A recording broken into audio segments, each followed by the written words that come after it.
Jangan lupa subscribe YouTube channel Metro TV News dan jangan lupa nyalakan notifikasinya.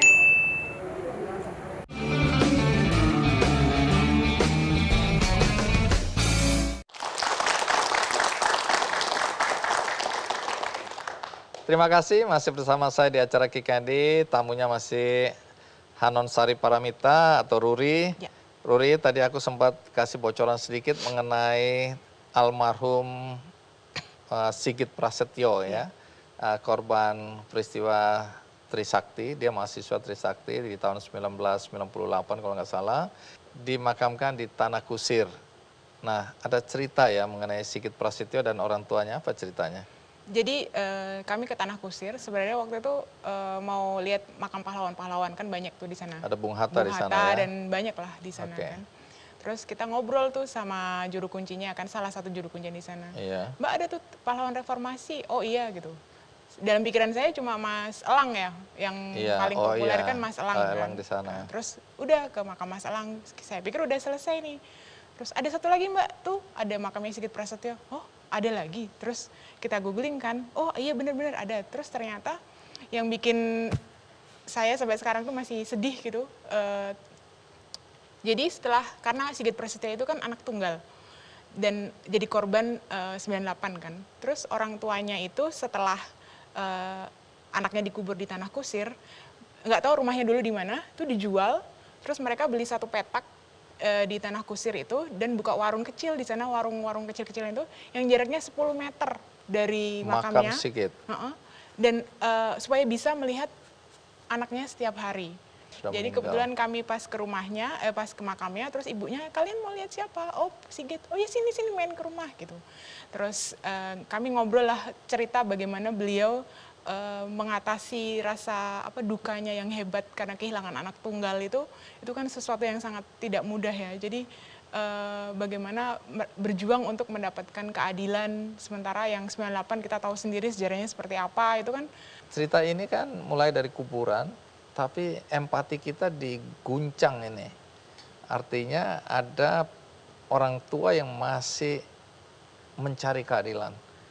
Oke, ini menarik ini. Jadi aku tahu sekarang kenapa kamu suka ke kuburan. Ya, ini memperkaya batin, memperkaya empati kita. Betul. Ya, juga menyadarkan kita bahwa satu hari kita yang ada di situ. Benar. Ya, baik. Ini pembelajaran buat kita semua dan penonton di rumah ini ya. Rumah masa depan menanti. Jadi berbuatlah baik selama kamu mampu melakukannya dikala kamu hidup. Nah, terus ada makam Kapitan Tionghoa.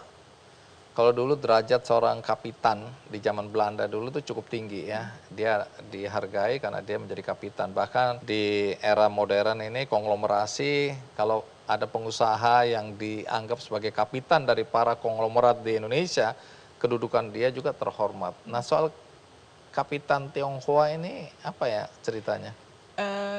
Sepanjang pengetahuan saya ya, ini kapitan beliau itu adalah Kapitan Tionghoa pertama di Batavia. Ini kuburannya di mana? Di Kota Tua, namanya Sau Bengkong. Beliau adalah kapitan pertama Tionghoa di Batavia. Terus di tahun 1600-an, terus beliau itu berjasa membangun kanal dan tembok Batavia di saat itu gitu.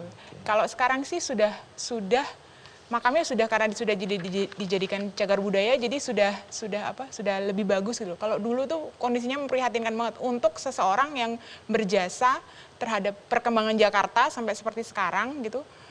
Itu tuh makamnya dulu karena sebelahnya toilet, atasnya tuh jemuran, terus kalau kebanjiran itu tergenang gitu di depannya, karena makam Tionghoa kan ada lekukannya begini kan. Nah, itu selalu kebanjiran kayak gitu.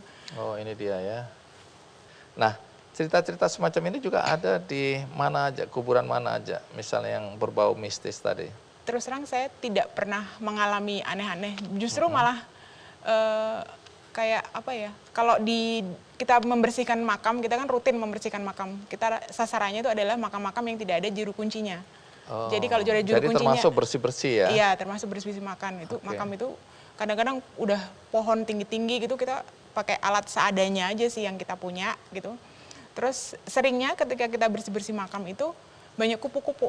Bu. Jadi kami mengartikannya kita direstui oleh semesta gitu untuk Oke. membersihkan makam ini, direstui oleh pemilik makamnya.